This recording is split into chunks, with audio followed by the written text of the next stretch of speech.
Hello everyone, అందరు బాగున్నారు కదా. మేమైతే వెళ్ళక ఒక ప్లేస్కి వెళ్తున్నాము. అనుకోని ప్రయాణం ఇది మాకు. తమిళనాడులో తిరుమలవలైలో అరుణాచల శివయ్యని దర్శించుకోవడానికి ఇదంతా. మేమైతే అస్సలు ఎక్స్పెక్ట్ చేయలేదు ఇట్లా ఒక రోజు ఇట్లా వెళ్తామని. నైట్ 7:30కి ఏమో ఉంటే ట్రైన్ మస్తు డిలే అయిపోయింది.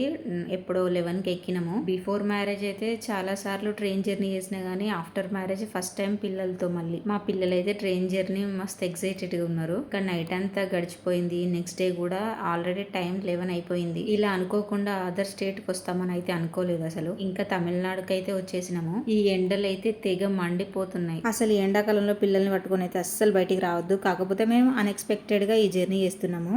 ఇంకా ఇక్కడికి వచ్చేసి రూమ్ తీసుకొని నైట్ అంతా రెస్ట్ తీసుకున్న తర్వాత ఎర్లీ మార్నింగ్ అయితే 3కి లేచి ఖచ్చితంగా గిరి ప్రదక్షిణ చేయాలి కాబట్టి మేము ఎర్లీ మార్నింగ్ 3కి లేచినాం అనమాట. మళ్ళీ ఎండ కొడితే తట్టుకోలేమని చెప్పేసి ఎర్లీ మార్నింగే వచ్చేసినాం అనమాట టెంపుల్కి. ఈ టైంకి మేమే కాదు, మాతో పాటు చాలా మంది ఉన్నారు.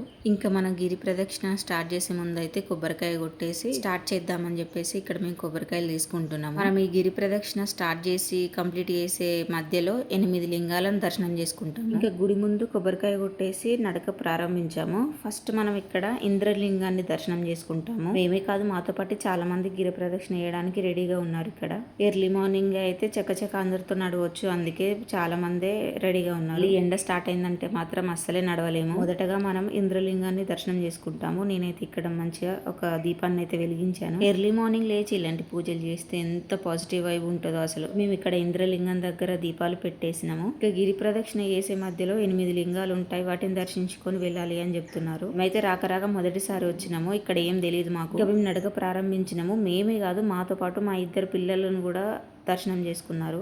గిరి ప్రదక్షిణ మా పిల్లలు మాతో పాటు చేశారు. వాళ్ళు కూడా వాళ్ళని ఎత్తుకొని మేము నడవడం అంటే పెద్ద టాస్క్ మాకైతే. ఆ అరుణాచల శివయ్య మాత్రం మాకు చాలా హెల్ప్ చేసిండు అనుకోవాలి. ఎందుకంటే ఇట్లా వస్తామని అనుకోలేదు. మా పిల్లలతో కలిసి గిరి ప్రదక్షిణ కంప్లీట్ చేస్తామో చేయమో అని చెప్పేసి అస్సలే అనుకోలేదు. ఆ దేవుని దయ వల్ల అయితే మంచిగా గిరి ప్రదక్షిణ కూడా కంప్లీట్ చేసినాము. మధ్యలో కొన్ని జంతువులను కూడా చూసినాము. కొన్ని అనిపించినాయి. ఇక్కడ మాకు జింకలు కనిపించినాయి. మేము నడవడం కంటే ఎక్కువ ఒక్కసారి ఆగినందుకు 10 నిమిషాలకు ఒకసారి 10 నిమిషాలకు ఒకసారి ఆగుతూనే ఉన్నాము. అందుకే మాకు చాలా లేట్ అయిపోయింది. కానీ నాన్ స్టాప్ గా రెస్ట్ తీసుకోకుండా నడిస్తేనే మంచిది అని నా ఫీలింగ్. కాళ్ళకి అలవాటు అయిపోతుంది, నడిచినామనే ఫీలింగ్ ఉండదు. కానీ ఆగినామంటే ప్రతిసారి ఆగాలనిపిస్తుంది కదా. మాతో పాటు మా పిల్లలు కూడా చాలా హ్యాపీగా నడిచారు, ఎందుకంటే ఇబ్బంది ఏం పెట్టలేదు. మేమే కాదు, మాతో పాటు చాలా మంది గిరి ప్రదక్షిణ చేస్తున్నారు. అందరితో చాలా మందితో కలిసి గిరి ప్రదక్షిణ చేస్తే అసలు టైం తెలీదు. ఎందుకంటే మనం మాట్లాడుతూ ఇలా నడక సాగిస్తే సులువైపోతుంది. మధ్యలో ఇట్లా కాకులు వాటికి ఫుడ్ వేస్తూ అట్లా వెళ్ళినాము. మీ గిరి ప్రదక్షిణలో అనవసరమైన మాటలు కాకుండా టెంపుల్ గురించి, మా హిస్టరీ గురించి మాట్లాడుకుంటే మంచిది. మనం ఏదైనా కొత్త ప్లేస్ కి వెళ్ళినప్పుడు అక్కడ కొన్ని విషయాలు ఉంటాయి కాబట్టి ఆ 4 విషయాలను మనం తెలుసుకోవాలి. అది కనీస బాధ్యత కదా. ఇక మేము ఈ దారిలో, ఈ గిరి ప్రదక్షిణ చేసే దారిలో 8 లింగాలని కాకుండా మధ్యలో ఏ టెంపుల్ కనబడితే ఆ టెంపుల్ దగ్గర ఆగి దర్శనం చేసుకుంటూ వెళ్ళాము. ఇక్కడ మేము కాయిన్స్ నిలబెడదామని నిలబెడుతుంటే అస్సలు నిలబడట్లేదు. ఎందుకంటే కాయిన్ పెడుతుంటే మాత్రం చేతులు చాలా షివరైపోతున్నాయి. వనికే చేతులతో పెడితే అసలు ఆ కాయిన్ ఉంటుందా? అసలే ఉండదు. మనసులో మంచిగా గట్టిగా ఒక కోరిక కోరుకొని నిలబెడితే అస్సలు నిలబడట్లేదు. అప్పుడు అనిపించింది నా కోరికలో న్యాయం లేదేమో అని. కాకపోతే నా వెనుక నుండి మా ఆయన వచ్చి నిలబెట్టేశాడు. చాలా హ్యాపీగా అనిపించింది. కోరిక కోరుకున్నా ఇతరులకు కష్టం అనిపించేది అయితే ఊరుకోను. మళ్ళీ మేము మధ్యలో వెళ్తుంటే ఇక్కడ మాకు టోపీ అమ్మ కనిపించింది.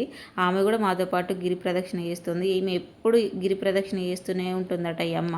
అరుణాచలం రాకముందుకు యూట్యూబ్లో ఎక్కడ చూసినా టోపీ అమ్మ గురించే విన్నాను నేను. తర్వాత ఇప్పుడు లైవ్లో చూస్తున్నా. గిరి ప్రదక్షిణ కంప్లీట్ అయ్యే టైంలో ఇక్కడ మనకు మోక్ష మార్గం కనిపిస్తుంది. ఈ మోక్ష మార్గం నుంచి అటు నుండి ఇటు బయటికి రావాలంటే మాత్రం చాలా ధైర్యం కావాలి.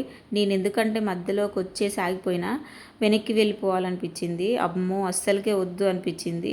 కానీ అటు ఇటు వేసి ఆ పరమేశ్వరుని మంచిగా కోరుకొని మనసులో గట్టిగా బయటికి వచ్చేసిన నేను. దీన్ని ఎలా ఎక్స్పీరియన్స్ చేయొచ్చు అంటే, అమ్మ కడుపులో ఉన్నప్పుడు బయటికి వస్తాం కదా, అట్లా అనిపిస్తుంది అనమాట. అటు నుంచి ఇటు రావాలంటే అమ్మ గర్భగుడి నుంచి బయటకు వస్తే ఎలా ఉంటుందో అలా ఉంటుంది అనిపించింది. ఇందులోకి నుంచి బయటకు వస్తే అలా ఎక్స్పీరియన్స్ చేయొచ్చు మనం. అటు ఇటు వేసి అయితే నేను కింద మీద పడి బయటకు అయితే వచ్చేసిన. నాకు మామూలుగా భయం కాలేదు అసలు. వస్తాను వస్తానో రానో అని. కాకపోతే నాకంటే లావు ఉన్న వాళ్ళు వచ్చేసి నేను రానా అనిపించింది. ఇంతెందుకు మా ఆయన అంత లావుగా ఉంటాడు, ఆయన ఈజీగా వచ్చేసిండు. నేను రాలేనా అనుకున్నాను మొదట, గానీ అందులోకి వెళ్ళిన తర్వాత అర్థమైంది రావడం ఎంత కష్టమో బయటికని. ఇక మోక్ష మార్గం కూడా అయిపోయిన తర్వాత టెంపుల్ కి దగ్గరికి వచ్చేసినాము. టెంపుల్ దగ్గరికి వచ్చేసినాక మా ఫీలింగ్ అయితే వేరే లెవెల్. అసలు లాస్ట్ దాకా వచ్చేసినాక అమ్మో టెంపుల్ వచ్చింది దేవుడా అనుకున్నాము. ఇంకా టెంపుల్ కి అట్లనే దర్శనానికి లోపలికి వెళ్ళిపోయాము. ఇంకా టెంపుల్ లోపలికి వెళ్ళినాక కూడా ఇంకా కిలోమీటర్ దూరంలో ఉన్నాడు దేవుడు. అయితే ఆయనను ఎప్పుడు చూస్తామా అనుకున్నాము. అందుకే ఇంత పరీక్ష పెడతాడేమో. మీరైతే చిన్న సబ్స్క్రైబ్